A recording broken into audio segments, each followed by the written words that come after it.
Hello. This is Twilight Princess. It took a bit. We're here. With me, I have Cloud. Hello, I'm Cloud. I speedrun Zelda, not Twilight Princess specifically, but I am a huge fan. It's my favorite Zelda game. Anyone else? Twilight Princess best Zelda? Alright, I'm amongst my people. Yep. I've been told that she knows everything about this game and did not need any help whatsoever. I've got notes, so if that counts, then yeah. So this is going to be all mirror shards. We're going to be doing from this save file, we're going to be starting and going through 4 dungeons and then calling it there before going to Palace of Twilight, because that's where we want to end. So I'll give a countdown here on this TV settings screen. This is where we start time. In 3, 2, 1, go. All right. So those 4 dungeons we're going to be completing are Arbiter's Grounds, Snow Peak Ruins, Temple of Time, and City in the Sky, but not necessarily in that order. As is custom with Zelda games, this game's incredibly broken in terms of glitches and sequence breaks you can do, and I don't think a single dungeon is going to be done in order. No. Well, Snow Peak first almost makes sense. Almost. Like, you could go there, but it just wouldn't.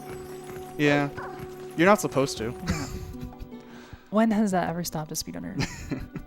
We're supposed to be fishing right now, but I don't want to do that. If you want to go into the first thing that we're going to be doing with the frame perfect input. Sure, so we're going to be setting up to get to Snow Peak Ruins early. We're going to be using a glitch called Map Glitch. Now, what Map Glitch does is when you call Midna and open the map on the same frame, it'll interrupt that warp with Midna's call, and the effect that this glitch has is deactivating loading and most void triggers. So normally you're not supposed to get here early because there's like a big blizzard that you need to go through, but with this map glitch that Phantom is going to set up, they should be able to bypass these void out triggers. Yeah, so what you see when I pulled up the map and I tried to warp away, Midna said, hey, what do you want to do? And that means we have no way of transitioning to different rooms, voiding out, anything of the such. So you may be asking also, how are you going to leave this room? Conveniently, Snow Peak Mountain has a Howling Stone. And by singing a little song as Wolflink, we reactivate all of the loading zones. That is quite convenient. And these are very fast climbs. If you kind of go into the corner there, Link just teleports to the top. Yeah. Ceilings in this game like to put you on top of them, and Link is intersecting with the ceiling. Again, very convenient. A lot of the basic movement you're going to be seeing throughout the run is as Wolf Link, because if you played the game casually before, you know that he's pretty fast compared to Human Link. Something about having 4 legs instead of 2 gives him a bit of a speed advantage. A little bonk for good luck. Yeah, that's all it takes. The keys did not hit me. That's surprising. But yeah, this Howling Stone here, we're going to be singing a song. Feel free to howl along with Link if you want to. I'm going to pass, personally.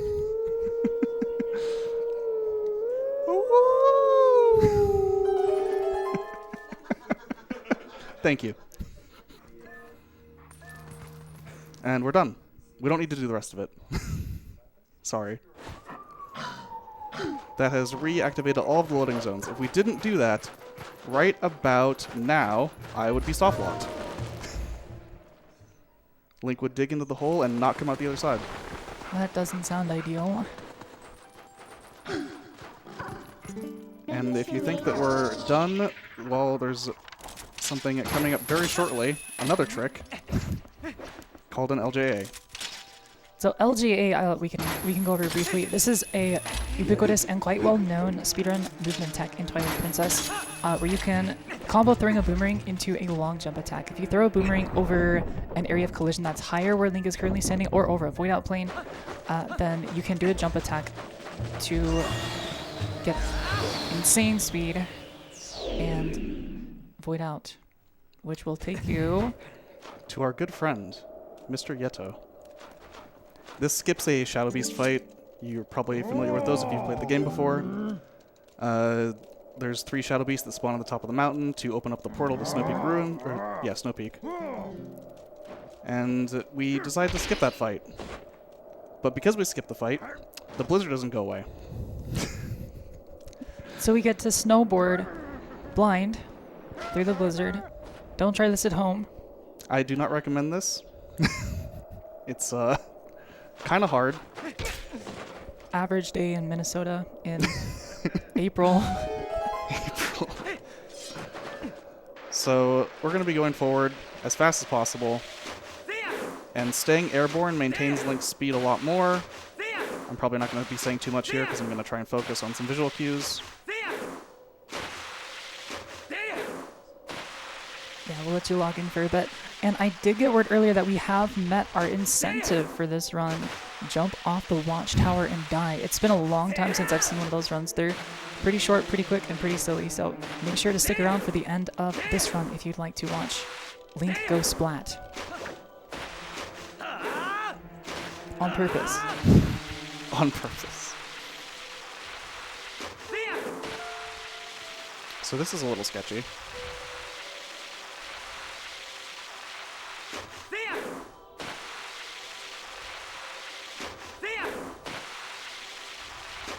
All right, we're good. Well done, well done. That is the hardest part of this. So what happens if you like fall or void out there? Do you just have to go all the way back to the beginning? You start from the very top of the mountain. That's right. And this is Snow Peak Ruins. I will try and skip a Midna trigger. Oh, okay. Hi, Midna. Well, if the consolation prize for failing a trick is that you get to talk to Midna, not bad, not bad. So we have entered our first dungeon. And this dungeon is pretty normal. Ignore everything I'm about to do, including going to this room. We're not going to talk to Yetta. She's fine. There's another one of those long jump attacks. And, yeah. Ceiling. Okay. There's a backup. Hello, Freezer. That floor doesn't really exist. Okay, so ceilings are optional. Floors are optional. And we're going to be... this is a pretty big skip if you want to go into this ladder.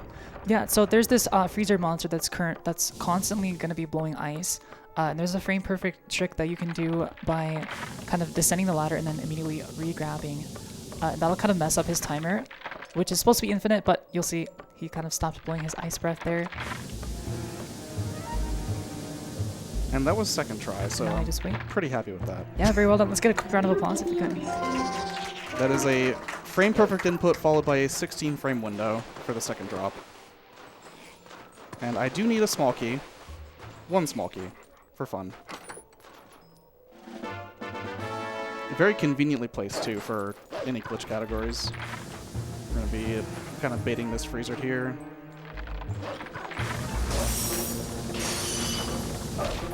Ah, okay. This is a pretty precise angle to B attack behind the freezer. There we go. And the doors are optional too. Is there anything in this game that we actually have to do, or can we just like walk through everything? So loading zones are all tied to doors. We actually need to open the door to trigger the loading zone. Here, I'm gonna do this strat is funnier. It's not technically as fast as using sword. But you have to go for it, right? Also, one thing to mention about this category is that in a normally in like in all dungeons or in any, or not all dungeons, in any percent run of Twilight Princess, you would not have the bow. So this allows you to do some funny stuff like that. Just shoot him in the butt. Bombs are very strong in this game. Bomb arrows do a lot of damage. The optimal strat is technically 3 spin attacks to hit him 5 times, but 2 bomb arrows also kills Darkhammer. And now we get the ball and chain. And this is where normally an any percent run would be leaving the dungeon, if I remember correctly. Yep. The whole point of coming here is to grab the ball and chain. But we're going to be getting to see the whole thing today. Yeah, the rest of the dungeon, the entire rest of the dungeon. Believe me. With no more tricks or funny business or anything of that nature, correct? Yeah. Anyway, so I got this key. We're gonna go over here. You remember this room, right? I think we were just here a second ago.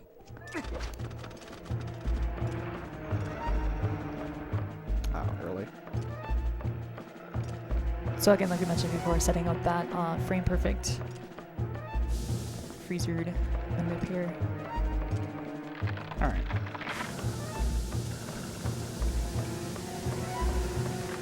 Yeah, this is part 2.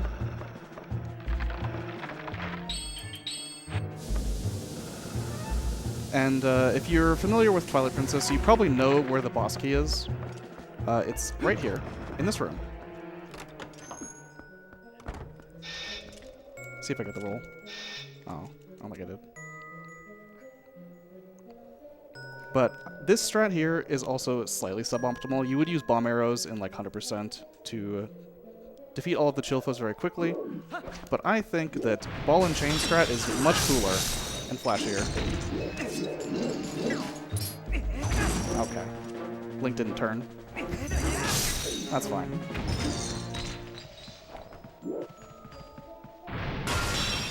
So, these chill foes.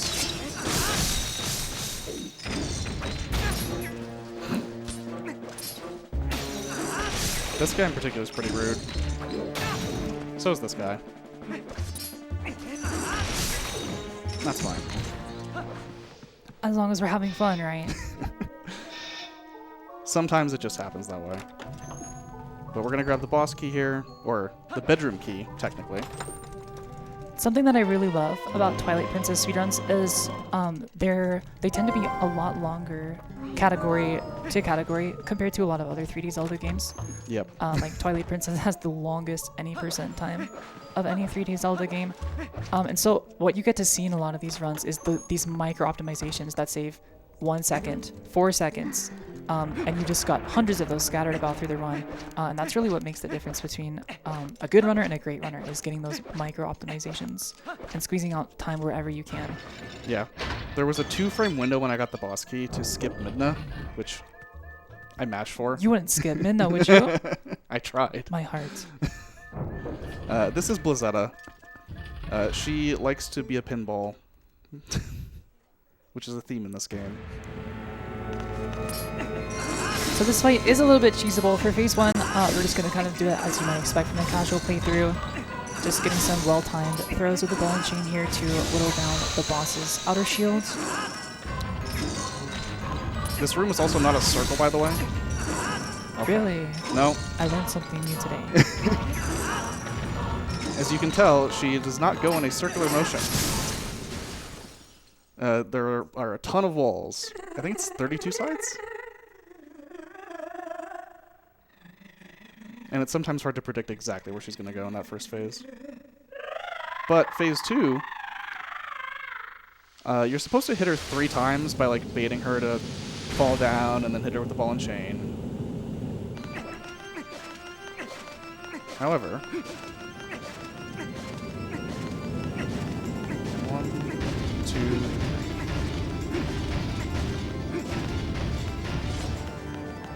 I'm going to go into this little corner here.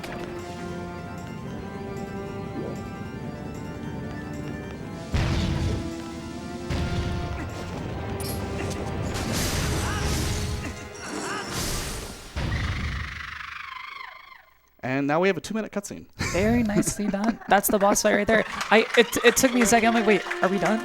It's over, right? Yeah, the second phase of Blizzette is pretty straightforward.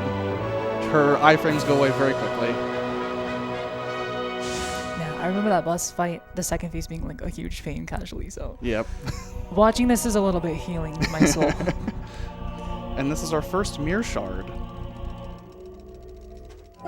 So normally in story progression, once you reach the second half of the game, you're supposed to collect these 4 mirror shards to unlock the portal to the Twilight Zone, Twilight Realm. Palace of Twilight.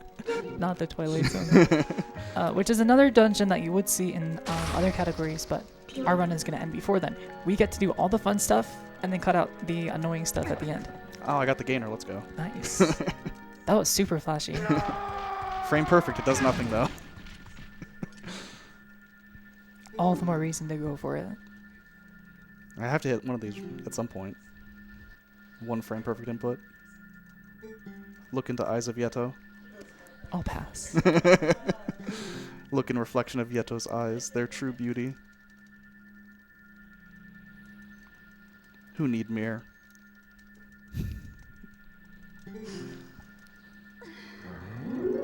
Love wins. Let's hear it for love.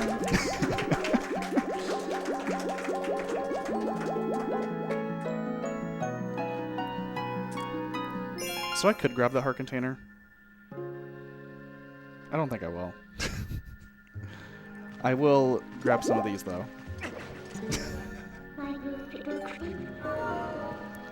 This run starts with 8 heart containers, and honestly, that's more than most runs finish with. I think 80% finishes at typically 4. All dungeons, typically you might get like up to 6. Same with glitchless. But if you really liked those ladders, you're gonna love this part. Oh my gosh. So we're already 1/4 of the way through our dungeons that we're going to be completing, and next up is Arbiter's Grounds out in the desert. Yep, and in order to get to Arbiter's Grounds, we need to go talk to Aru to be able to have fire shoot us through the cannon. So this is a ladder, one of many. Nothing quite like the next one, though. I'm going to jump attack up here. Every Zelda game's got to have like a comically long ladder at some point, right?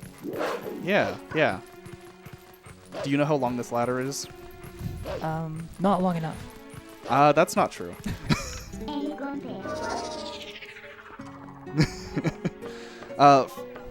From the time when you grab the bottom rung of the ladder to you get to the top is 18 seconds. Impressive. So we've got probably about another 9 seconds to the top, and then we're gonna talk to Aru. Well, while we're climbing the ladder, maybe we could throw it over to our host and see if they have anything for us. What a thrill with darkness inside. Anyway, I just sorry, I saw that long ladder and I was like, anyway, so I did want to mention that we have actually opened up a new incentive for you all, since you all generously met the Jump Off the Watchtower and Die incentive, and that is for our next run of Phasmophobia. We are going to be doing Thief Co-op, which I'm not 100% familiar with, but I think instead of hunting ghosts, you just steal stuff, which is... Anyway, that is a $100 incentive. We are already halfway there with $50 raised towards it. So we need just $50 to meet this incentive. Nice. So, I hope you love the ground, by the way. I hope you love the ground. Because That's a new sentence. there's a lot of lag in the desert. The desert is really big. And if you're familiar with like games from this era of N64, GameCube especially, the less you look at things in the distance, the faster the game is. So, Believe it or not, for Switch Zelda runs, we do the same thing too. Looking up at the sky, looking down at the ground to minimize lag. yeah, so if you look at the sand here, you'll notice the texture repeats very often. And I'm sorry. See, it's like there's the 2 lines right there. I think it's beautiful, personally. I do most of this just looking at the minimap, honestly. There's not a whole lot going on in the desert. Don't even have to pay attention. We will eventually see some Bulblins. They are going to see Wolflink running across the sand for some reason. I don't know why. I don't know how they see him. So while we're just running here, we can do like a little brief interview. What's your favorite dungeon in the run? My favorite dungeon is City in the Sky. Okay, interesting choice. There's someone that comes into my chat sometimes when I'm at City in the Sky and says, this dungeon sucks. Is that your favorite casually as well, or just because of the speedrun tricks? The speedrun.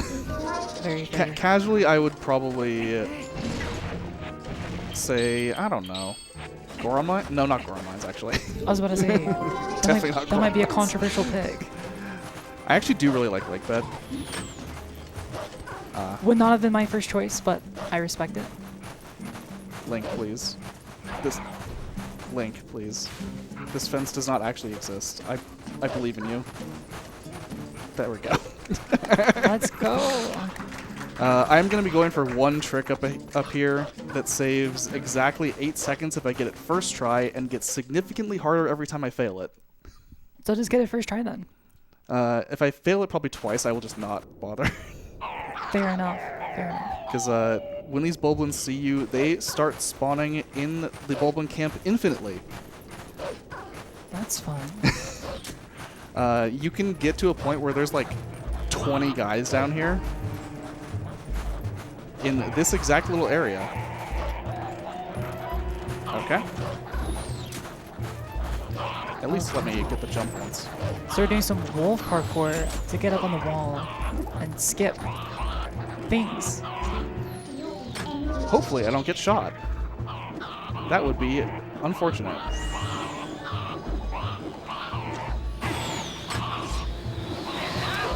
Okay. I'll give it one more try. This LJA is very precise. It looks like it. So, LJAs, as Cloud said earlier, depend very much on the position of the boomerang relative to Link. And we need it to be higher. Okay. Well, that LJA saves 8 seconds. But we'll just go grab the key. Because these Bulblins are not going to stop spawning. And the Archer Bulblins have incredible aim.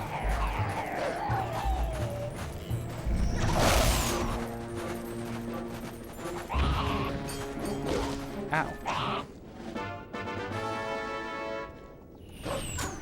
There will be plenty more LJAs, including in the next, like, few minutes. So, this is King Bulblin.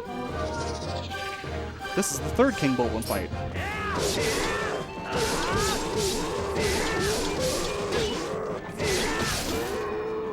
Anyway. A fight?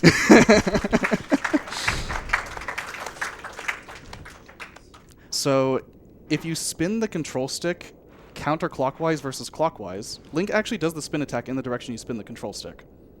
And if you spin it counterclockwise, you hit King Bulblin 3 times.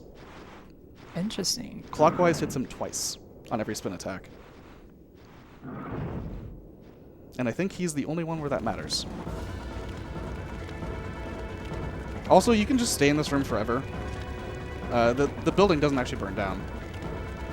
There's no, like, a game over situation here. Average day in Minnesota in June. There have been times where I was, like, behind coming into this area and, like, I'm just gonna reset here and just take a break. Just let Link roast for a bit. Yeah. So this is Arbiter's Grounds. Who likes Arbiter's Grounds? I'm sure some people do, right? I don't know if this is controversial, but I think it's kind of cool. It is the area with the most cutscenes. Unskippable cutscenes. Never mind. I'm walking back everything I just said. Twilight Princess is very good about cutscenes being very skippable. Almost all of them, like this one. You can just press start and skip the cutscene. All of these Poe cutscenes in Arbiter's Grounds are not skippable. So, we're going to be watching some Poe cutscenes.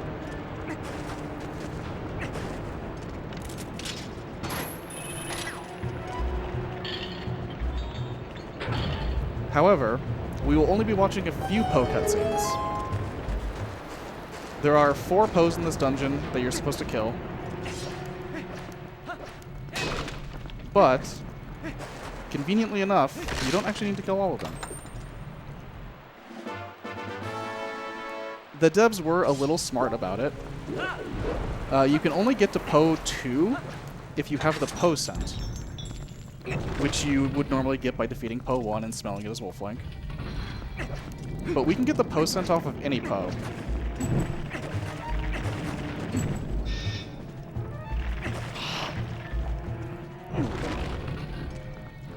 So as we enter this room and the Poes come in and steal all of the lights, this is about a 30-second cutscene. And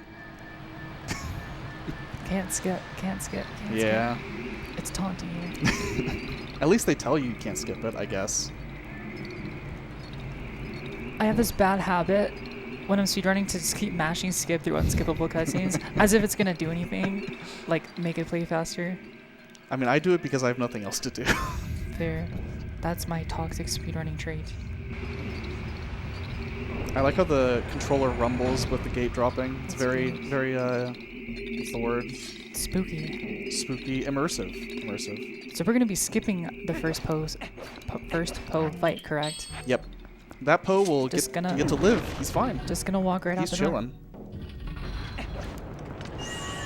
And in order to skip that, we need to perform another pretty precise long jump attack here.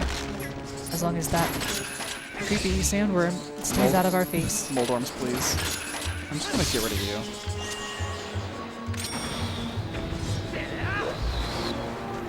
So, oh, okay. This angle is fairly precise. And there isn't like an, okay, listen. There's not an actual like good setup in my opinion. I do a little camera movement there. Really? Okay. Notably, this is also easier in vanilla. In rando, you actually move significantly faster in sand. I don't know why exactly it works that way, Interesting. but it makes this setup like very difficult in rando. But yeah, doing this jump here saves over a minute, so definitely worth retrying. Yeah. Rather than going back to do the fight. So, we're going to be going off here. There's a Stalfos in this room. Everyone I'm pretty sure knows what Stalfos are. Yeah, they're the creepy skeleton guys. As if this dungeon already doesn't have enough creepy skeleton guys. Anyway. Yeah. The power of bomb arrows. Any percent runners are seething right now. Ball and chain also does the work just as well. Nice. Ball and chain actually has all of the same properties as a bomb. Interesting. So everything that a bomb can do, a ball and chain can do just as well without a resource.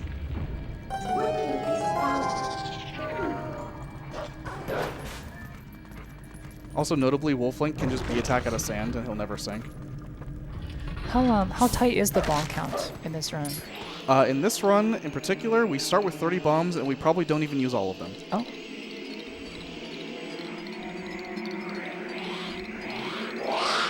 But like all dungeons is bomb perfect if you're optimal. Any percent would be not quite bomb perfect, but pretty close. This Poe is technically RNG. Technically.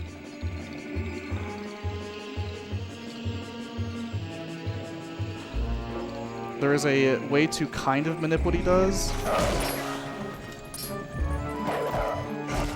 But I got pretty unlucky on that second cycle. Very nice. So, this is the fourth Poe you're supposed to kill. But I don't have the Poe scent. I need the Poe scent to go to Poe 2. And luckily enough, you can get the Poe scent off of any Poe. That's very polite of them to just give it to you for free. It's very convenient. It's like they wanted you to break the game. Yeah, they wanted this to happen. So we're going to go over here. If I push this block 4 times, it will remember that it has been pushed. And that is important for later. Okay. You know? Whatever works. That's Wolflink just really wanted to look at the Moldorm. Targeting in Twilight Princess is huge. You can target stuff from that you can't even see sometimes. The game likes to target things on the other side of walls in some dungeons, just because it's within range.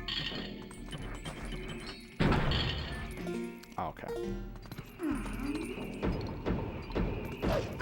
And we're off to Poe 2. If you do not have a Poe scent, you can actually not dig up that chain. Interesting. That's the only reason we need to do that at all. I'm gonna kill this guy really quick. And get a small cube.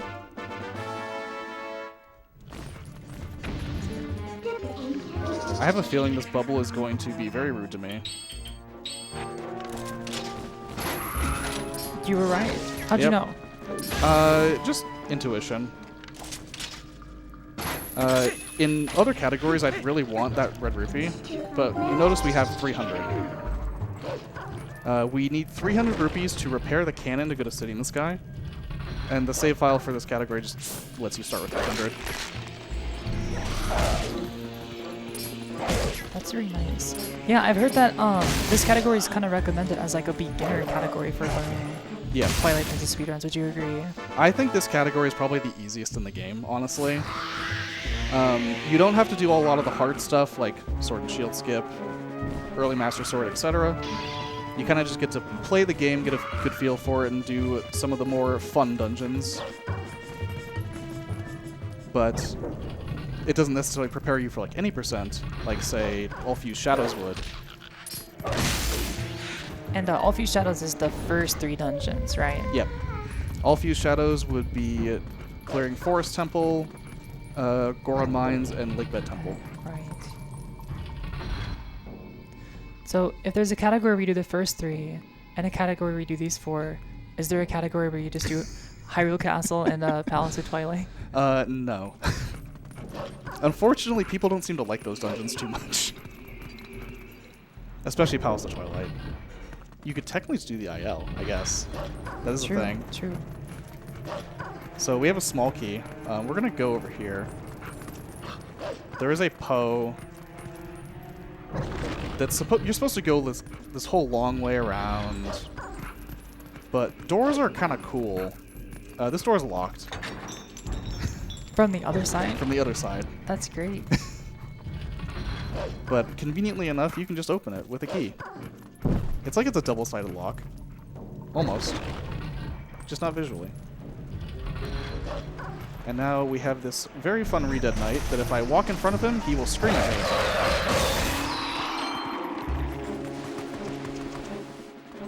So talking about categories got me thinking, is there... So I know in any percent, you wouldn't necessarily be doing the entirety of every dungeon, but in all dungeons you would. So in this category, since it's kind of like half of that, are there any strats that you do differently compared to like a full-on all dungeons run? Or is it pretty much the same? For all dungeons, you wouldn't actually have bombs when you do Snow Peak, which changes things quite a bit from what you can do. Because optimally you use bomb arrows for like chill foe, so you could use bombs on Dark Hammer. But in all dungeons, you just can't do that. Because in all dungeons, you do Snow Peak as your second actual dungeon after Forest Temple.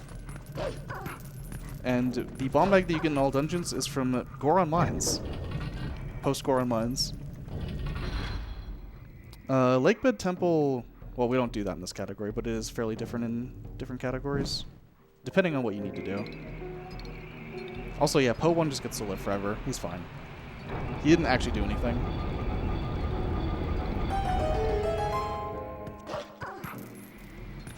So, off to the second half.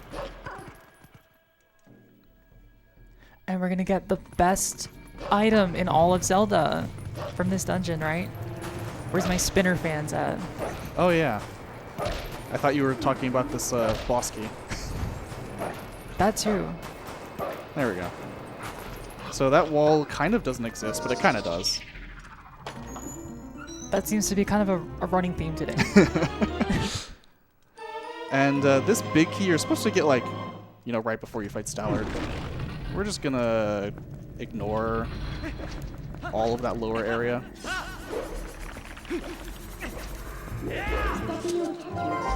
And do some kind of funky backwards movement through this room. Yeah, because normally you're supposed to already have the spinner by this point, right? Yeah. But we're going to work our way backwards to get it instead. And we mentioned B attacks earlier. B attacking the same with Wolf Link. You just kind of get to jump out, which is very convenient for this.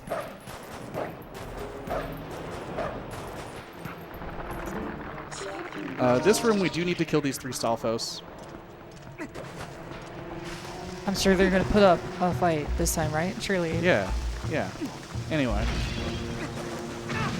Nice. At least the spinning arm was trying. The spinning arm tried very... The spinning arm is beating Link right now.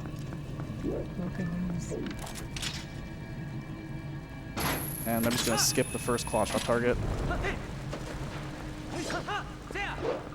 And we're going to go to the mini-boss fight here.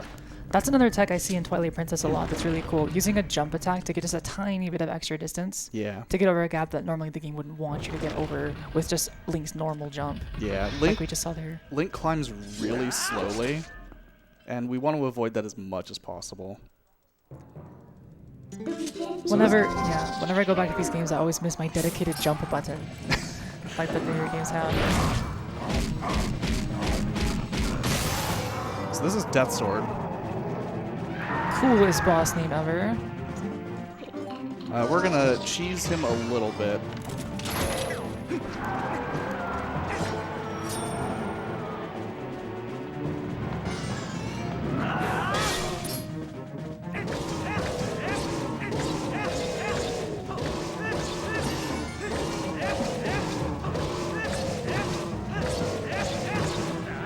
Oops. He has 1 health. Oh, so that's you're basically getting him trapped in like a stun lock, right? Yep. Very cool. The combat in this game is so interesting. Even just simple stuff like that looks super flashy.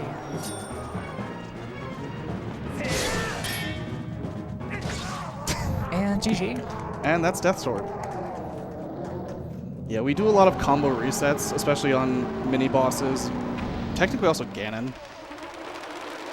There's a combo reset for Beast Ganon to maximize damage. A lot of them are also slightly different. They're never like quite the same combo reset. If you were fighting Deku Toad, you actually stop at 2 slashes and repeat that. Whereas Death Sword, you want to go to 3. And... Spinner. Let's go, Spinner! Everyone loves the spinner. Surely this is going to come in handy for a lot of things, right? Yeah, yeah.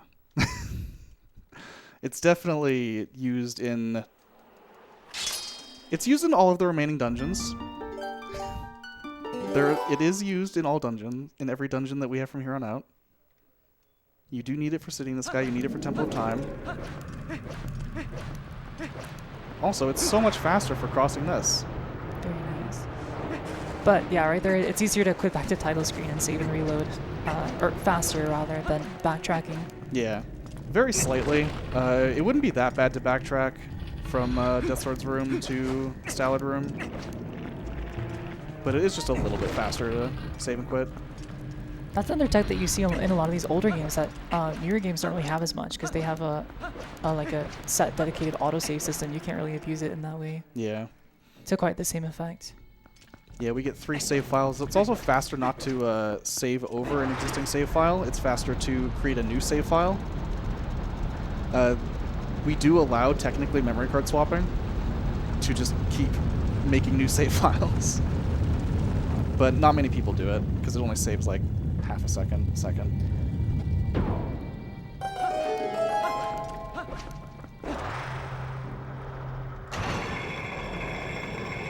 And for this category, it actually doesn't matter what language you play in because I think it's probably breaks even. You don't get a bomb bag in this category. Typically, in categories that get a bomb bag, it's faster to play in German, with the exception being 100%. But English is otherwise the second fastest language for most categories.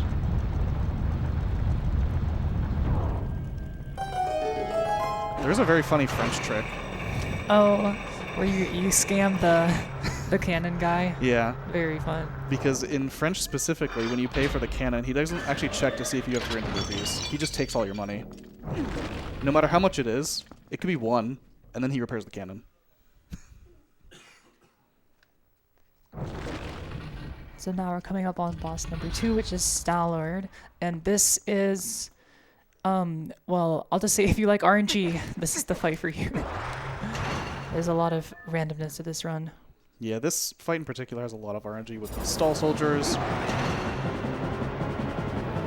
Not so much in first cycle. But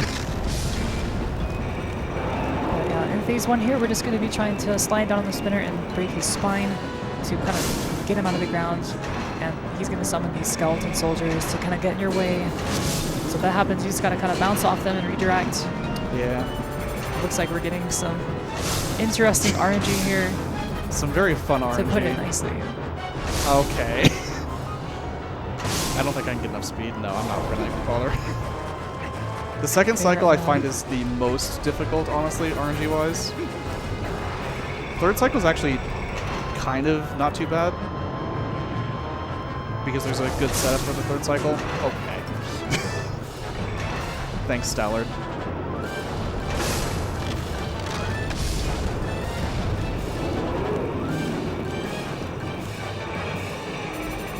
Nice. Okay. And no one spawned back there. Yeah, generally the backup is if they block you, you try to bounce yourself off of one of those other soldiers. Okay. We're gonna try. Go, Link, go, go, go, go. Okay. Oh, that's so close. Not enough speed. Yeah. So no soldiers spawning in the back is incredibly rare. But with Stallard, that's kind of what you get sometimes. It's marathon luck, right? Yeah. At least the music is really good for the Stallard fight. Yeah, a lot of people, this is probably their least favorite fight for a lot of those reasons. But Stallard's dead, right? That's it. That's the boss fight. Oh yeah, this little fake out here where he pretends to die and then gets back up totally got me as a kid. Because how long did it take you to do the first phase even? Like, casually? A long time. I feel like most people probably spend at least a few minutes there. Yeah. Just because there's all the soldiers you have to deal with. Salad's head is in the way now, and I'm trying to get to the spinner thing. So for phase 2, it's like you're gonna be going up the platform while kind of chasing him, and you can bounce back and forth on the walls to avoid attacks. And there's a little bit of a skip you can do to get an early stun on him, which we're gonna try to go for here. It's a couple frames, but if we don't hit it, it's not that big of a deal. As long as we can one cycle phase 2, nothing really matters.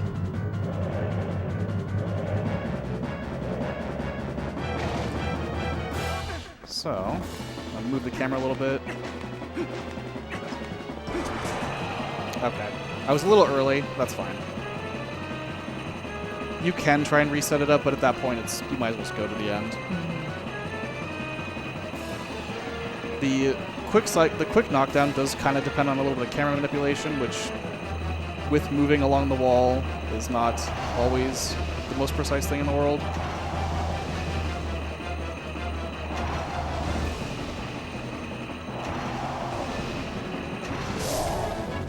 So, who likes spinning? I like spinning. I like spinning a lot. This is great. So you really just have to get that one hit, then you can spin to win. Yep. So by chaining quick spins, Stallard just dies. It's only possible with the Master Sword. If you have a weaker sword, then you can't actually one-cycle him. Interesting. Is there any speedrun context that you get here without the Master Sword? You actually can't. Unless you're doing like, what if, like rando or something? This dungeon, in order to get to the desert, you need the Master Sword for Aru to give you his memo. Oh. Which is very convenient, honestly. I'm just gonna ignore that heart container. So yeah, we're on our way out to get Mirror Shard number 2. This one is kind of just stays in the pedestal. Yeah. And in a in a full game category, you'd be coming back here at the end to get to Palace of Twilight. But we are going to be making our way after this to City in the Sky is dungeon number 3 in our run here. This is just a fairly arbitrary point of this run in particular, where we do have to raise the mirror just to get the mirror shard. It's not just defeating the dungeons, we actually do have to do this little bit. these 5 shadow beasts. And while we're taking these down, maybe we can throw it back to our host for a second. Sure, absolutely. We have a $25 donation from Ad129, who says, 25 for that thief incentive. Let's start a $5 donation train of Let's Go Thief. Let's Go Thief. Let's Go Thief, yeah. A very, very, very popular Link's Awakening name, I've heard. But funny story about that, we have actually met that incentive for the Phasmophobia Thief bonus run. All right, let's go thief. Let's go thief. Stealing, cry. Yes. Yeah. And that is thanks to this $25 anonymous donation. Thank you all very much for helping us to meet that incentive and to raise funds for P-Fund and their Transcend campaign. Yeah, thank you. Thanks to everybody who's been pitching in. Yeah, we're doing pretty well right now, I think. Over 2,000, so I'd say that's pretty good. So, Yep, 2087. Go ahead. to go into a little bit more of kind of the dungeon order here. So normally City in the Sky would be the last one you do before heading to Palace of Twilight to get the final mirror shard. We're going to be doing that before Temple of Time for one specific reason. So there's going to be a glitch that we can do to clip into the cannon mirror early by transforming into Wolflink and then back to human in a very specific spot. However, if you complete Temple of Time first, there's going to be an NPC from the Dominion Rod quest, where you have to go around the world and get all those books and such. He's going to be there, which means you can't actually transform because the game doesn't let you transform in front of people. Oh, that looked like it would have worked. Yeah, the angle here is pretty precise, but it's not like actually very difficult to do. You just kind of have to eyeball it. This is one of those tricks that when I saw for the first time, it like ruined my childhood. The thing is here that Midna actually says we can't warp the cannon because someone is watching us. But we can map warp. So that right there is why we are doing City in the Sky first. Yep. Yeah, we don't want to have to deal with Shad. Shad is in all dungeons you actually do deal with Shad because you do this trick significantly earlier. By talking to Midna saying she can't warp the cannon, it sets a flag where when you talk to Shad, he just leaves. And then you can warp the cannon like normal. That's so great. I don't want to ask why that works, but it's great that it does. Yeah, it's just a very complicated set of flags that, for this category, doesn't actually matter. But we are going to be paying Fire here, our entire wallet of 300 rupees. Very convenient that the first wallet, no upgrades, can hold exactly 300. And just listen to the money drain out of your wallet right now for the next 40 seconds. I hear this sound in my head every time I make a purchase. Relatable. And now we can go to City in the Sky, my favorite dungeon in the speedrun. Every speedrun category does this dungeon basically the same except for Hundo. Hundo does a ton of extra things, but we don't need to care about the pose and heart pieces of this dungeon.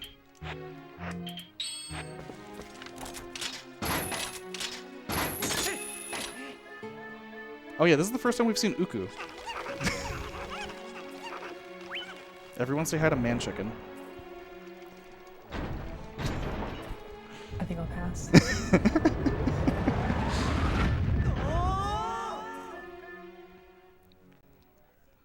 So yeah, this dungeon has a lot going on after we get to start moving, of course. We're going to get a glimpse of Argarok here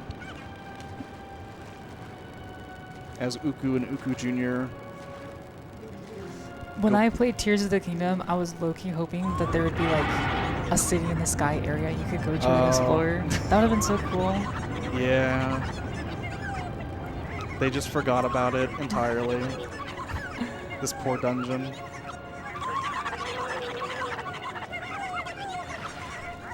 The shopkeeper Uku is also bigger than all the other Uku. There's got to be a metaphor for capitalism in there somewhere. Maybe. So from the moment you enter this dungeon, the wind cycles are set for you. They're never quite the same, but they're always like kind of close. Okay.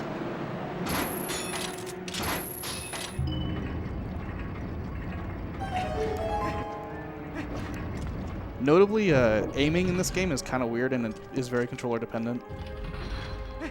Just because ESS positions are very strange on GameCube controllers.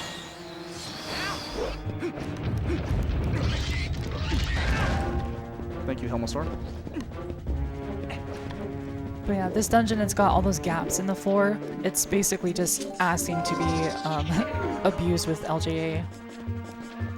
There we go, it's fine. So I'm gonna see up here just to show this. That fan isn't on. Oh yeah, we skipped the trigger, right? Yep. It's going to be very, very relevant in about, I don't know, 8 minutes.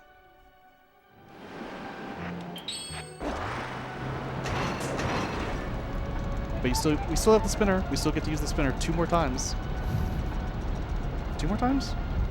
2 times in Temple of Time, 1 more time here after this.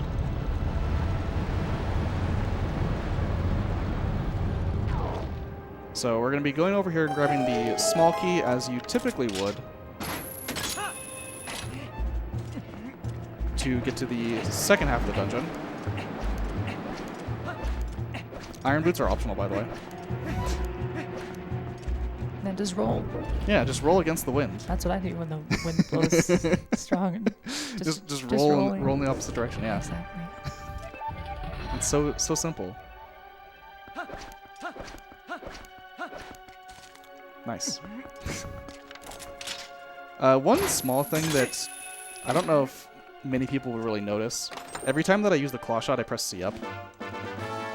Because if you are in the C up camera perspective, the claw shot comes out faster. Oh, interesting. I didn't know that. Another one of those micro optimizations. And if you count how many times you're using the claw shot over the Yeah. course of the run, It's tens of seconds Yeah. easily. interesting.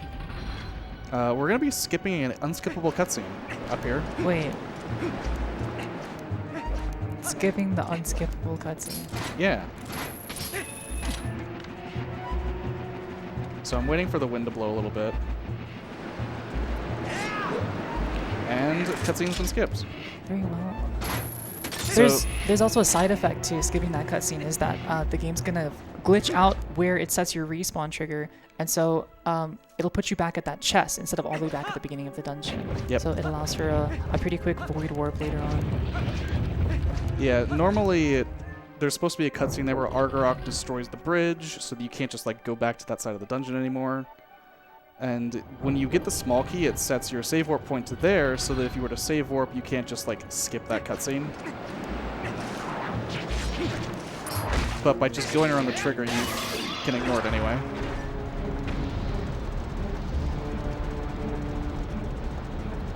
Which means that when we save warp, we don't have to do the wolf transform in front of the door anymore to stop turning on the fan, etc. The fan will just stay off.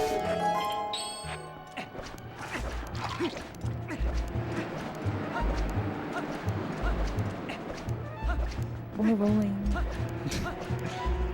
So every time that, optimally, every time that you roll, the next roll is frame perfect. So So you're just chaining frame perfect rolls together ideally, yeah. for the whole run. Yep. Just to maintain speed for the entire time. I assume rooms like this is why people don't like this dungeon. Oh yeah, because they want you to put on the iron boots and you're moving super slow, and if you fall, you gotta redo the whole thing again, super Yeah. slow. And then there's these tile jerks that get in your way. Who? Anyway.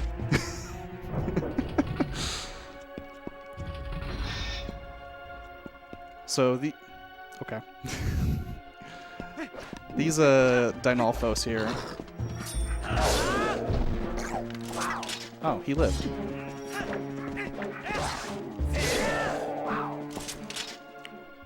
Interesting. So you're not even fighting them, you're just pushing them off the edge. Yep. Some poor person down in Hyrule is gonna get a lizard falling on their head out of the sky. I mean, there are worse things that could fall from sitting in the sky. Like that bridge that we skipped. Oh See, my we gosh. saved so many lives.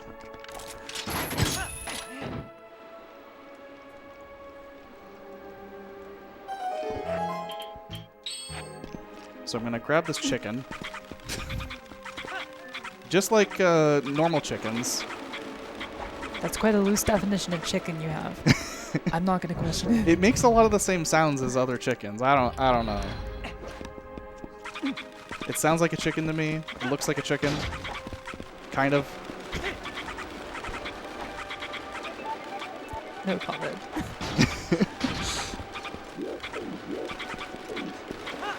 Okay. So this fan's on a cycle, right? Which means you gotta go quick. Yeah. Otherwise So you need we're to going wait. to try and do this up onto here. And then that happens. That corner is very, very jank. All of this is to save exactly pulling one lever. But if I can get this line up correctly. You know what? I'll try it one more time, and then I'll just pull the lever if I have to. This is the kind of thing that in a PB attempt you just never miss.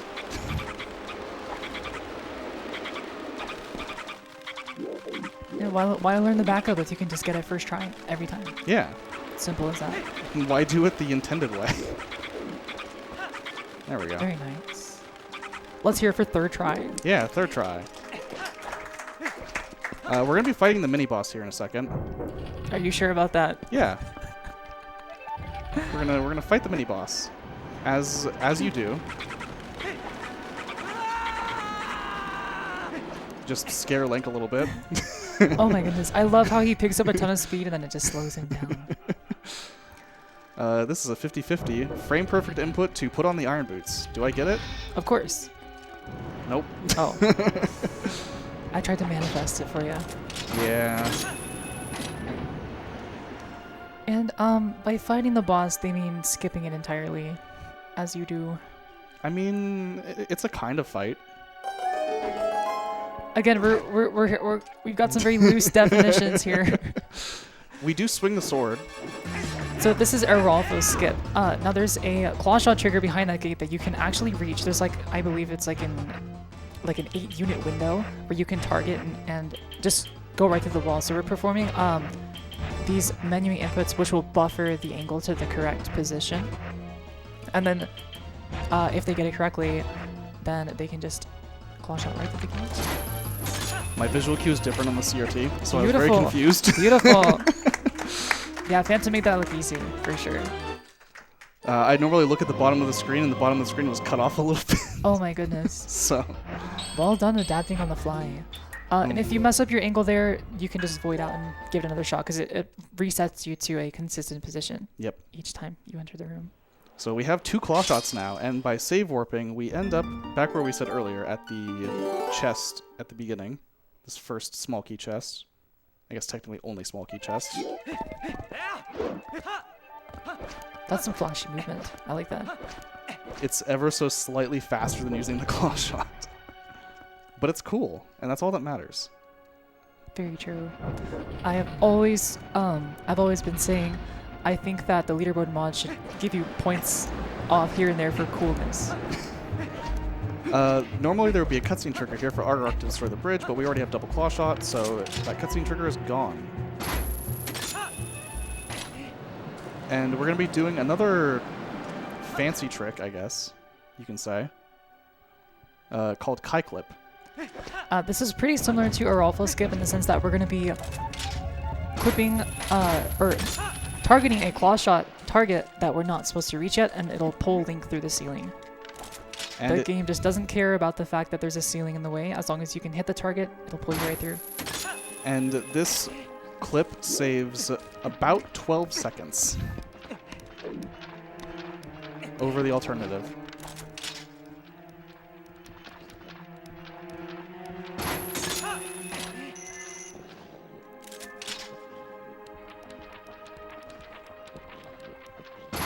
And there we go. All right, nicely done. And say hello to the Helmosauruses. Hello. They decided not to be rude. That one's called Jenkins.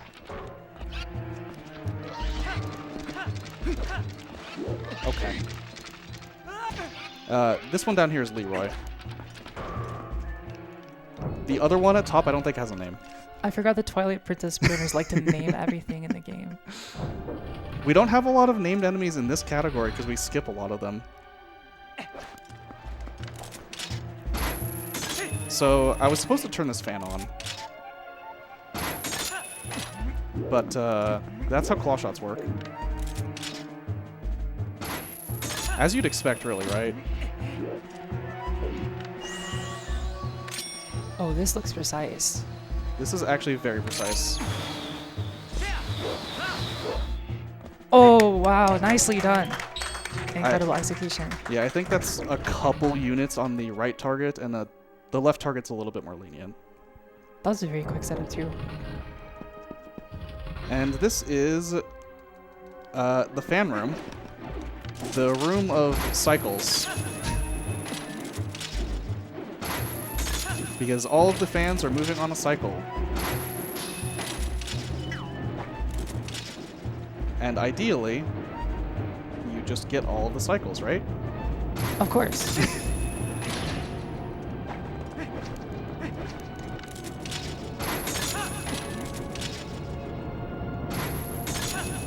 Oh, I like that pre-fire.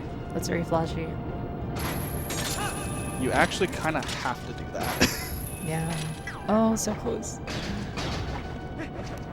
Yeah, that last claw shot is actually very difficult to do consistently.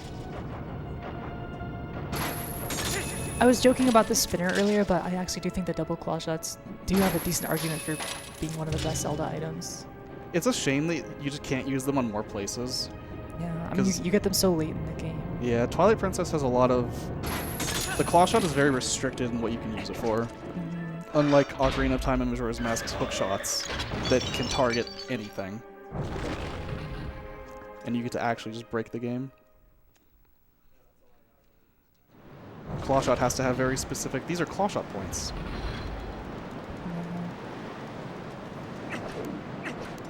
So we're going to go for a very precise claw shot target here.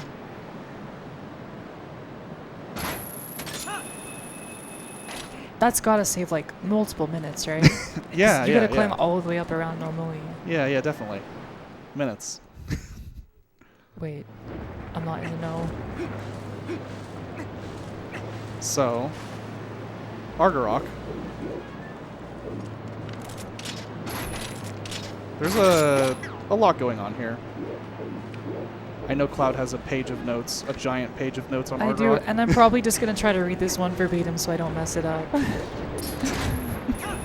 So in phase 1, we stand by the pillar at the beginning to avoid initiating a flyby attack and making Argarok actually stop in the center of the room, as you can see here, then pulling him down with the claw shot of the iron boots. We can quickly claw shot onto a pillar to get back on before he flies away. And that'll just be like a quick end to phase 1. Very nice. Yep. And now we have a 40-second cutscene. So, shoutouts to Glubbers. Yeah, shoutouts to Glubbers. Incredibly talented Zelda and Twilight Princess runner. He made me a lot of great notes to help out for commentary. For phase 2, we're gonna have to go for what we call flame skips. And there's 3 of them, I believe. Yep. The first 2 are basically identical. But basically how the first 2 flame skips work is you lower down from those P-Hack, those flying plant creatures that you can claw shot onto.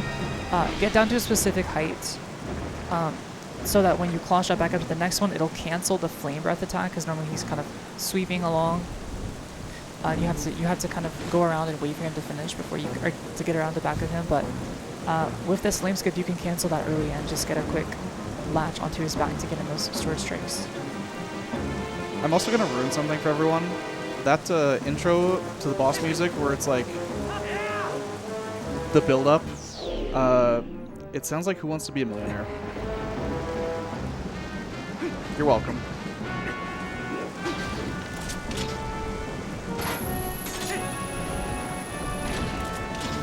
Yeah, these claw shots are very... not a whole lot of room to make mistakes. Yeah, Yeah, I can imagine because the animation's so long. If you miss, you gotta wait for it to go all the way out and then come all the way back. Yep.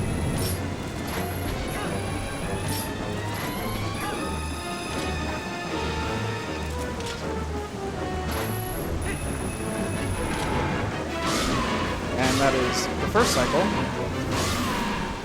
The Master Sword does this in 3 cycles. If you, say, are playing a randomizer, which is the only other way this really happens, the Ordon Sword would do this in 5 cycles. Oh, fun. And the Wooden Sword cannot damage Argarok. Oh my goodness. Argarok is the only character, boss, whatever in the game that has an armor stat that subtracts the damage before it actually deals it. And the Wooden Sword only does 1 damage. So here's that flame skip again. This one's just identical to the first one. And there's cycle 2 out of 3. Now the third flame skip cycle is a little bit more involved instead of lowering down on the P-hat, because for the third cycle he does 2 of those flame attacks, so you gotta skip both of them. You're just gonna ride out the first one, and then precisely time and equip of the iron boots, then lower in place, and then cancel right when the second breath starts, which will cancel the breath attack, or the flame attack hopefully. So we'll let Phantom focus up for this part.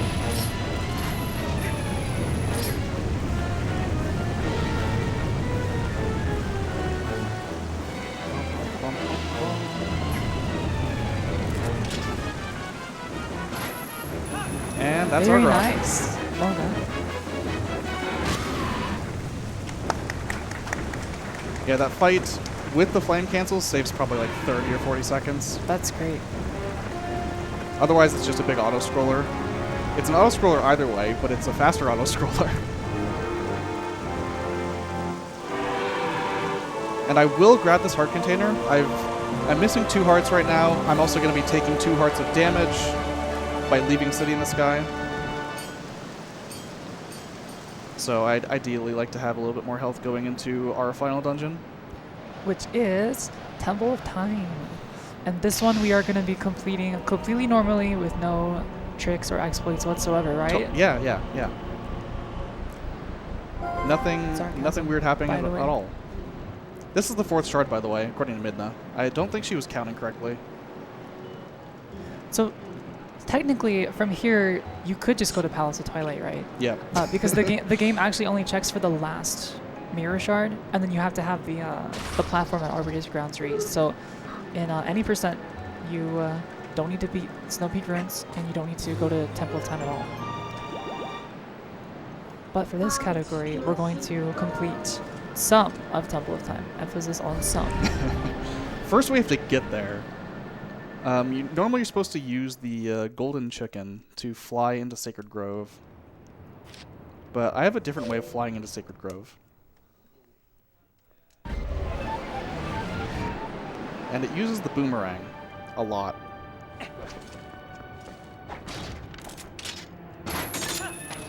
So I put on iron boots there before falling so that Link falls a little bit faster, and I'm mashing B for a jump attack so that we don't land in the water. Okay, let's warp that way. So we haven't actually been to Farron Woods at all. This is our first time here. Because we started next to Castletown. If you're familiar with the vanilla game at all, or have seen speedruns, you'll know that this room is where you do early Master Sword. Has some very exploitable geometry. So this trick right here is what we call Farron Bomb Boost. Again, this is just going to be basically an LJA with a super precise setup and then a well-timed bomb throw so that when you're in the air, the bomb hits you and launches you up, just like that. And now we are up here.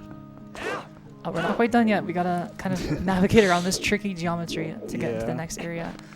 I mean, as you can probably tell, the game does not want you to be up here. This is never meant to be climbable terrain. You gotta make do. We're just going to throw the boomerang over here. We're going to go over here. And this is a wall, right? I don't believe it. Yeah, that's what I thought. And this is Sacred Grove. Or Lost Woods. Technically, it's called Sacred Grove. But we have to chase Skull Kid. So for at least the next few minutes while we're chasing Skull Kid, got some time for any post announcements, donations, etc. Absolutely.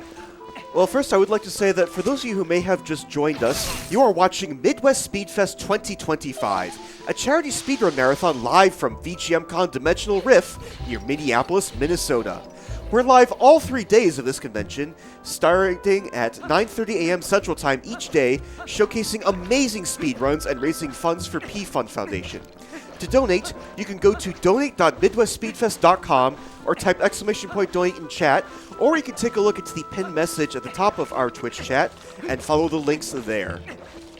So far, we have raised $2,112, which is, interestingly enough, the same thing forwards and backwards. Thank you all very much for all of your generous donations towards P-Fund's Transcend campaign. Yeah, so normally, this is the second Skull Kid chase. You actually do this twice in the vanilla game. We're using the bow, which, funnily enough, NA% doesn't have the bow. But NA% also doesn't have to do Temple of Time. Which is convenient, because that makes this, like, doable. Is the bow required for this section, or does it just make it easier or more doable? So the funny thing is, you can technically skip this chase. But the skip is very incredibly difficult, and I think only one person has actually managed to do it RTA with save states. Oh, wow. So not quite RT viable. Yeah. I bet you could do it, though. Oh, yeah, sure. You're just built different. Okay, oh, that's...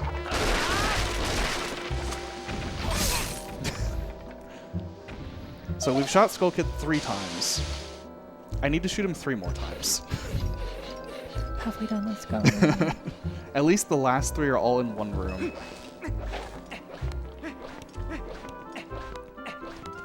This game really hits you hard with the Ocarina of Time nostalgia. Oh, yeah. Okay. I just remember as a kid, I thought it was the coolest thing ever that you could actually, like, explore the Temple of Time. Yeah, Temple of Time is, like, really cool. First try. Yeah. We have so many arrows, it doesn't even matter. I will be picking up a pot at the beginning of Temple of Time that also drops arrows guaranteed. A lot of Zelda games, especially this one, has mostly RNG drops from pots and skulls, etc. But then there are some that just always have the same item. Yeah. We love our static spawns. Very useful to just remember in every game. Oh, is there a heart drop here? Yes. One thing about running a game like this, or any Zelda game really, is you really have to know your backups. Yeah. Because there's a lot of frame perfect tricks, a lot of things that are really precise that you aren't able to retry, or that it might be slower to retry. So knowing your backups can be a huge difference between salvaging a run where you missed a difficult trick or something like that. This up here is going to be probably the first, like, super noticeable part for... We are playing on GameCube. GameCube is a little laggy. So this Shadow Beast fight, if you've probably only ever played on Wii, which a lot of people, that's the case, there is quite a bit of lag, especially with all the keys, and 5 Shadow Beasts.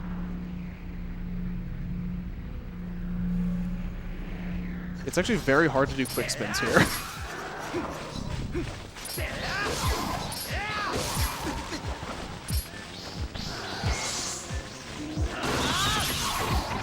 Okay. Nice.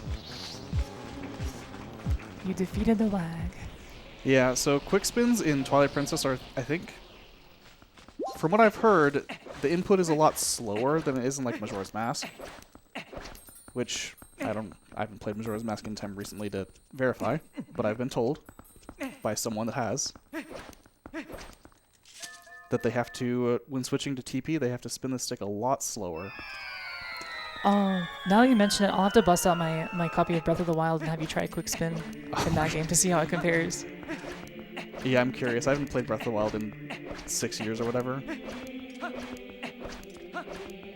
So, welcome to Temple of Time. This is some people's favorite dungeon. Some people would prefer never to enter this room at all.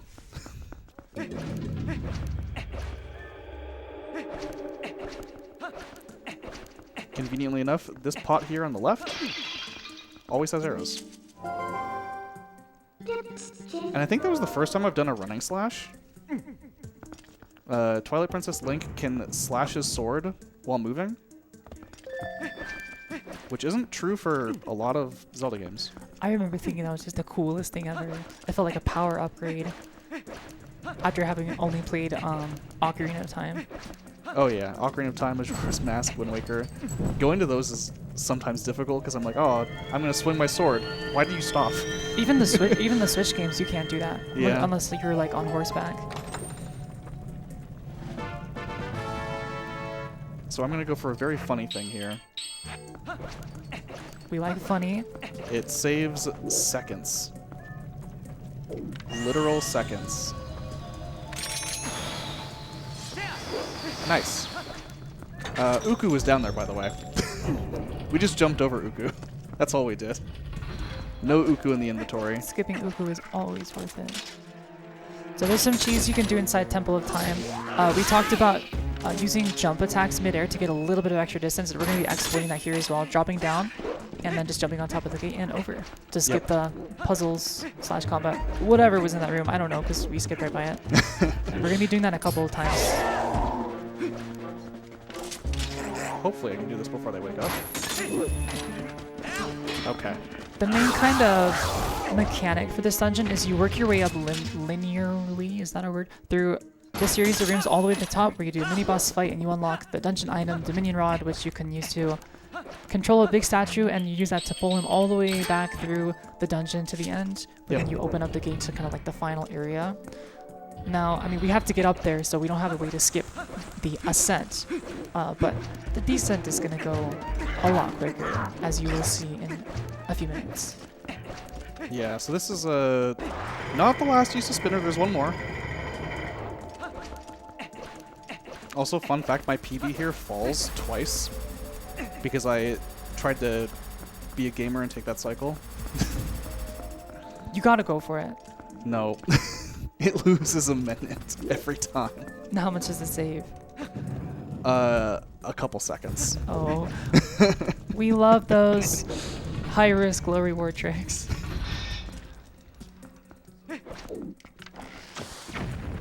But then when you do get them, it's like such a confidence booster.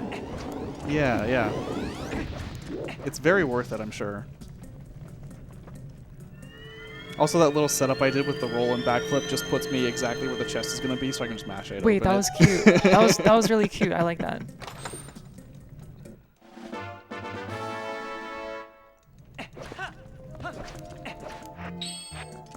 Notably, going between all dungeons in this category, especially in Temple of Time, your equips are different because you wouldn't normally have double claw shot. Because all dungeons would do Sitting in the Sky after Temple of Time. So it does mess with my muscle memory sometimes when I'm equipping Claw. This definitely seems like one of those games where menu management and like movement within the menu is super important to get optimally for like a fast time. Yeah. I think all Zelda games are kind of like that. This claw shot target that is just very conveniently placed. And this is called Crystal Switch Room. It exists. We're supposed to mention that this is one of the worst rooms in the game. In all dungeons, you actually cannot use bomb arrows here. You are too bomb tight for that. But we have plenty of bomb arrows.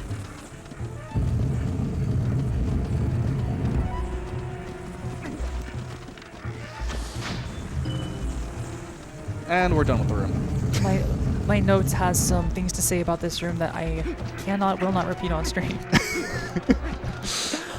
Just to give you an idea of how annoying it can be. And these are just a lot of spiders. Thanks, spiders, for getting in the way.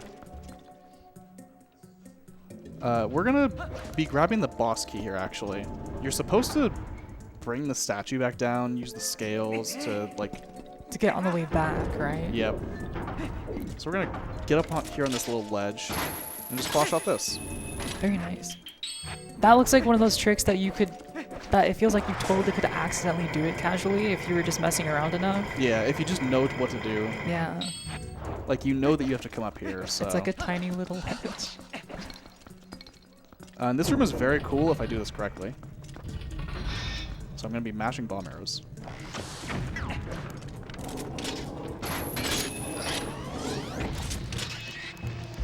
Okay. Sometimes he doesn't notice right away, but that's fine.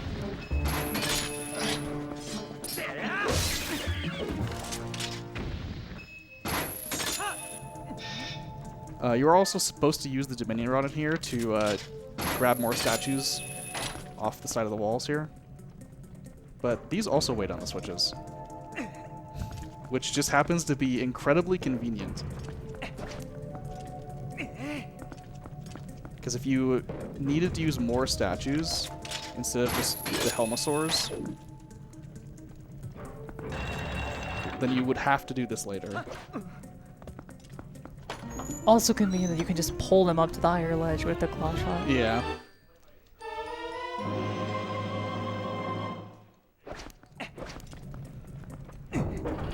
So I'm done with the claw shot now. No more claw shot. Oh, that's unfortunate. We do get to use the boomerang. One more time.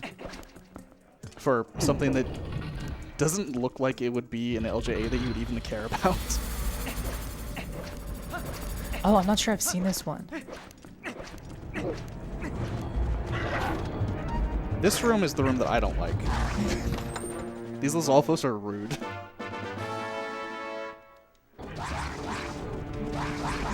Oh my gosh.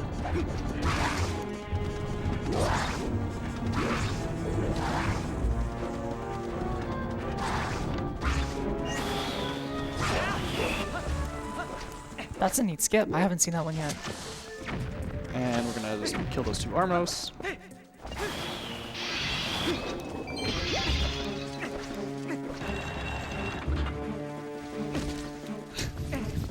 I got a heart for a reason, Spider. And this is the Dark Nut, the only Dark Nut we will see, because our run's gonna be coming to an end after Armagoma.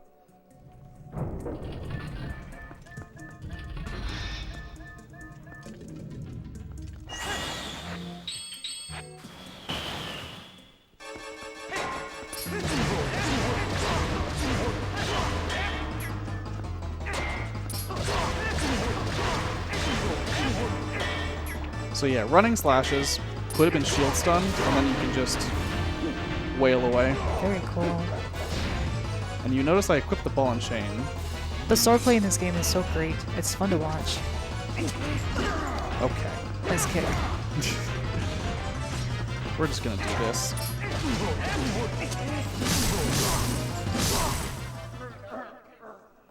All right. Yeah. Well Ball and done. chain is very strong. And this is the last dungeon item. This is the Dominion Rod. After Link does some what's called TP time loss. The flashy, the Super Smash Bros. Brawl taunt. Yeah.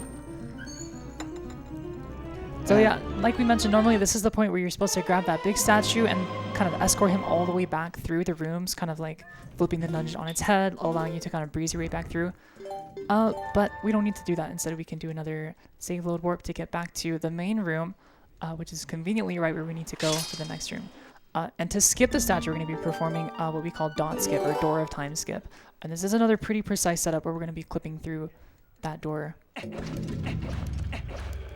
Yeah, this is actually angle perfect. and frame perfect. So what Phantom is going to do is they're going to, again, use that menu to buffer to get the correct angle, and then hold target to maintain that angle, and then kind of walk this statue forward into the corner. We're basically going to be using the statue to push into Link to clip him through the door. And then just roll through. Hopefully. Frame perfect. Nice. We wanted Link to clip through, not the statue. Exactly. So I'm early if the statue claps through. But yeah, taking your time on this is definitely worth it. This trick saves over 6 minutes of backtracking through the rest of the second half of the dungeon. Come on, Link.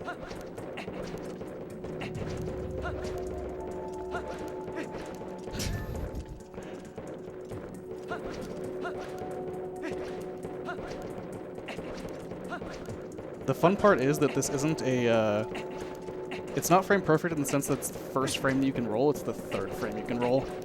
That's fun. That must be really easy to time. If I clip the statue through, it means I hit the first frame.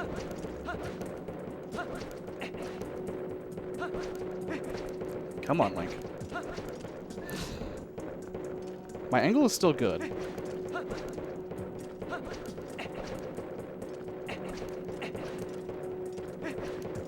I think I'm hitting second frame a lot.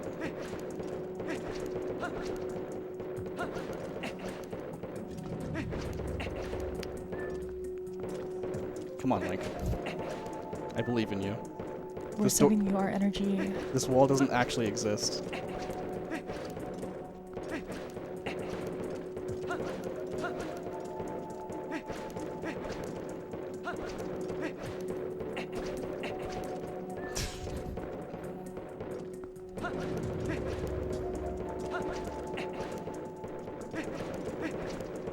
Nice.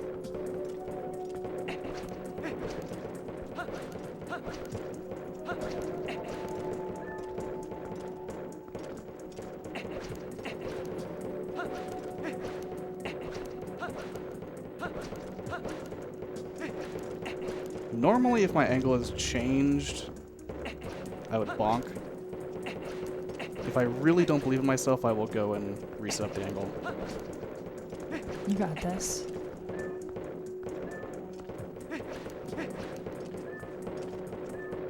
A little bit slower.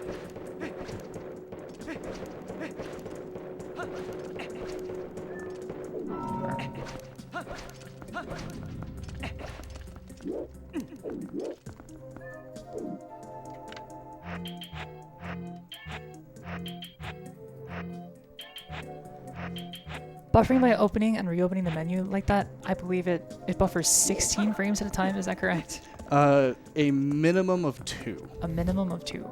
You cannot buffer 1 frame at a time. I see.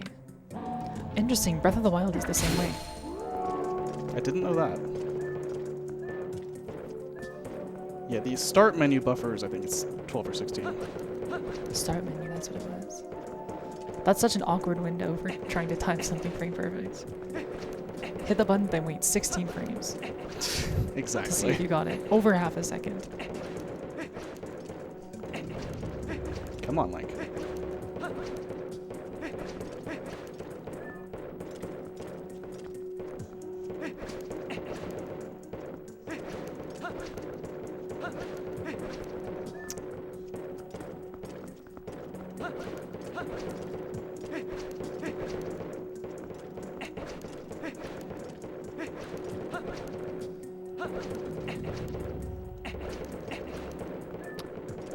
Okay, my angle moved there. I saw it move. Absolutely no harm in trying again. Again, this saves like over 6 minutes, so Yeah. you got all the time in the world to be making this work. I'm getting the angle buffer very quickly, which is good. Are we sure the third frame's actually there? What if it just like disappeared? It just going from the second frame to the fourth frame. That would be really unfortunate.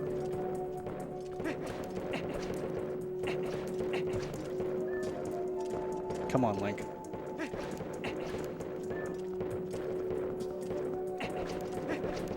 Of course, with any literally frame perfect roll.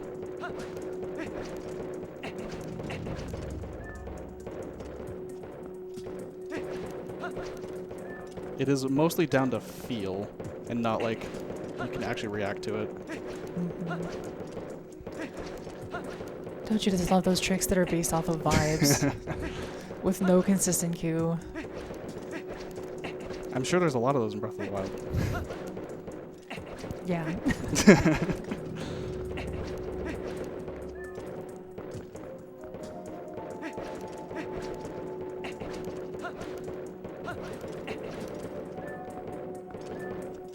Clearly it's been patched. Okay. This is the real final boss of the run. It is. This run ends in like the most unfortunate way. Doing Door of Time skip, and then Armagoma. Alright, I'm gonna reset for vibes. Fair enough, fair enough. Maybe if our host has anything for us for a quick minute while we reset for vibes. I was just about to say, is this a good time for some donations? Absolutely. Let's keep them coming. All right, we have a donation from Wolfenstein, who donated $5 just to say hi, Musical Daredevil. Hi, Wolfenstein. Thank you very much for your generous donation towards the P Fund. And I would also like to announce that we have opened up a new bid war. That is the final level character choice for Super Mario Bros. 2, which will be taking place a few runs from now. We have 4 options open. There is Luigi, Mario, Princess Toadstool, and Toad. That is a wide open bid war. We just opened it, so if you would like to see any one of those characters be our character choice for that final level for Super Mario Bros. 2, apply that bid war to your donation and pick a character.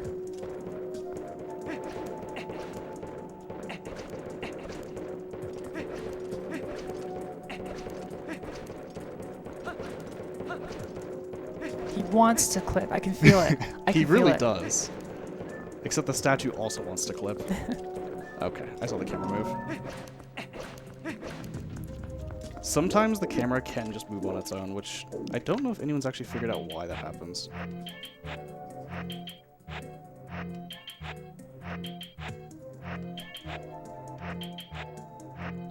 I think someone was looking into it. We love when the game has a mind of its own.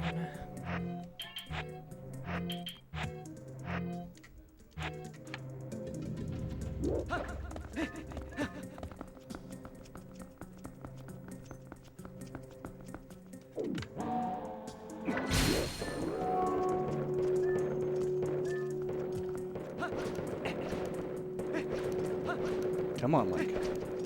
Let's go. Chat, send Link your energy. The wall does not actually exist. It doesn't. We have to manifest. The wall do not exist. Game is good. Game is good and turns my camera. Another bonk for good luck. This is the try. You got that bonk, so that's gonna like make it work. I'm spitballing here. Yeah, yeah.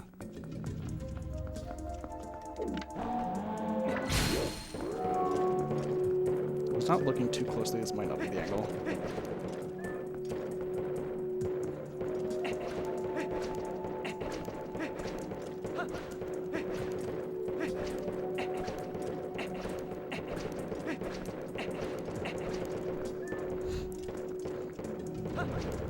What are we at right now? Okay. I will give this another, like, minute. I will say Armagoma is pure RNG. And we can just move on to the incentive if we need to. Unfortunate, but rather not spend too long on this. Fair enough. It's your call.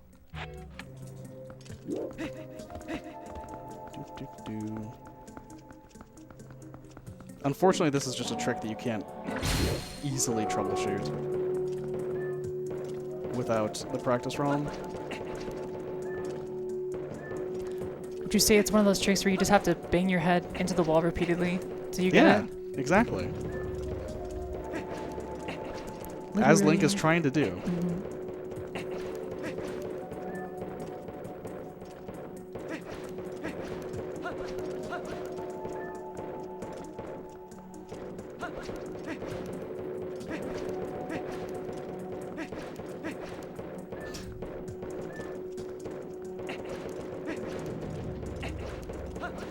Come on, Mike.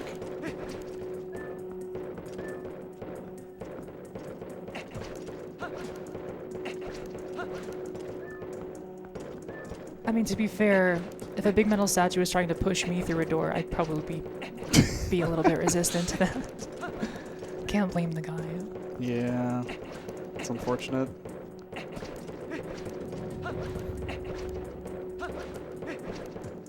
If it didn't take so long to go grab the other statue, I would have been tempted. That would have been funny.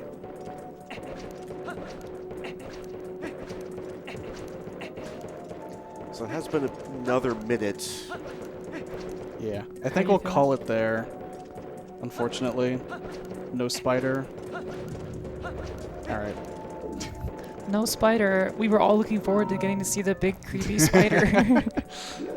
The door of time did not want to be skipped, and I don't want to sit here rolling into the wall for too much longer. We do have an incentive we can do called Jotwad. Yeah, no shame at all. I'd rather end on Jotwad than door of time skip. So, do you want to talk about what Jotwad is? I'll let you do that. There is a watchtower in Kakariko Village. I do need a fresh save file for this. This is going to look a lot like an any percent run. Kind of. But instead of beating the game, the goal is to jump off the watchtower and die. Yep. So we need to get to Kakariko Village as fast as possible. And luckily, there's actually a pretty good way of getting there. Better than rolling? Yeah. What could be better than rolling? Well, we're going to take this rock. Its name is Dwayne. Apt? And we're going to bring it over to this gate. This gate is... you can't necessarily tell it is moving in the wind a little bit, which does make this sometimes inconsistent. And not a whole lot we can do about that part.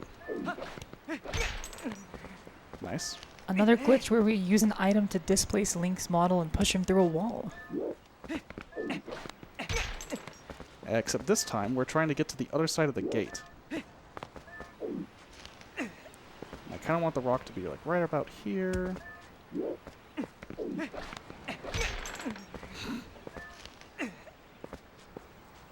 I will not be doing the technically faster way of getting back in time. There we go. This is a purely safe setup for back in time. So we're going to fall on the same frame that I opened the map. And we're going to reset the console.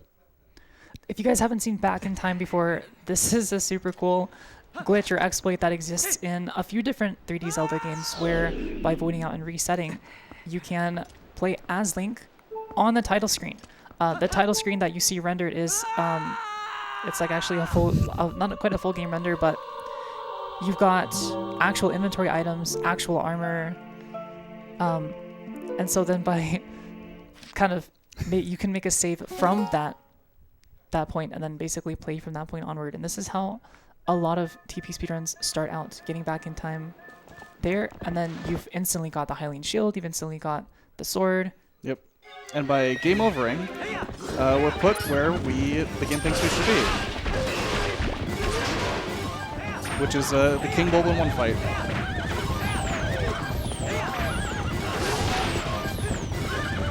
So yeah, if you're just chilling there on the title screen, idling, just know that Link is actually supposed to be fighting this boss.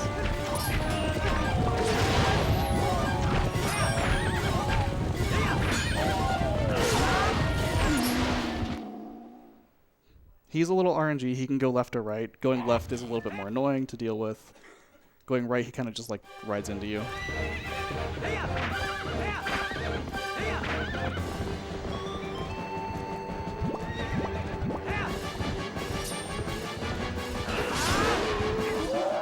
And that's King Bulbin 1.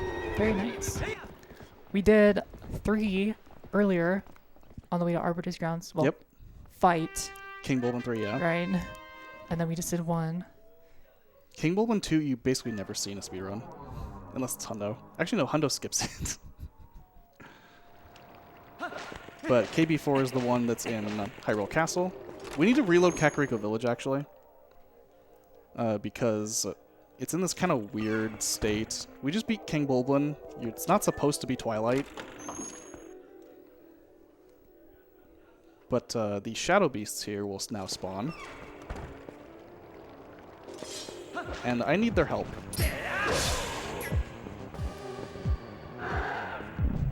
Okay. Thanks, buddy. The one time you actually want to get hit, you won't cooperate.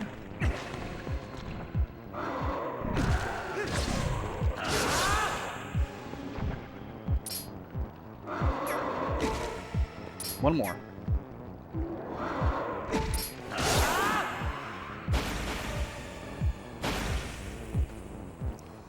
So, those are the Shadow Beasts taken care of. And now we are at 3/4 of a heart. I'm going to make sure I don't pick up any hearts. Okay. And we're going to go to the Watchtower. Ooh, and then what? We're going to climb to the top. And then what? Link is going to jump. And surely he survives, right? Yeah. That's the entire point. Jump off the watchtower and live. I just thought of a new category. You're welcome. The funny thing is that this game you can kind of just hold forward off a lot of jumps and you'll auto-roll. So I need to not touch the control stick. I need Link's legs to hit the ground. And time is coming up shortly as Link falls to his death off the watchtower. Yeah, if you don't take enough damage from those Shadow Beasts, I guess you can damage down these keys. But they only do a 1/4 heart at a time. And you know we like ladders. Of course. This ladder isn't quite as cool as the other one. I actually don't know how long this ladder takes to climb. But there's 3 ladders in a row, so that's pretty sick. What a fitting way to end off our day in Twilight Princess. So this is the very, very top of the watchtower. Camera is being its usual self.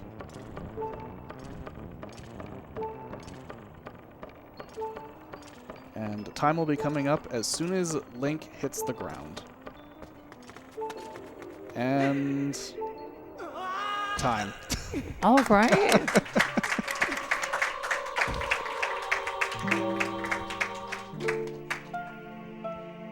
So there we have it. Didn't get to see Armagoma, but that's fine. You know what happens. Frame perfect, angle perfect tricks. So Can we get another round of applause for Phantom, that incredible all mirror shards run?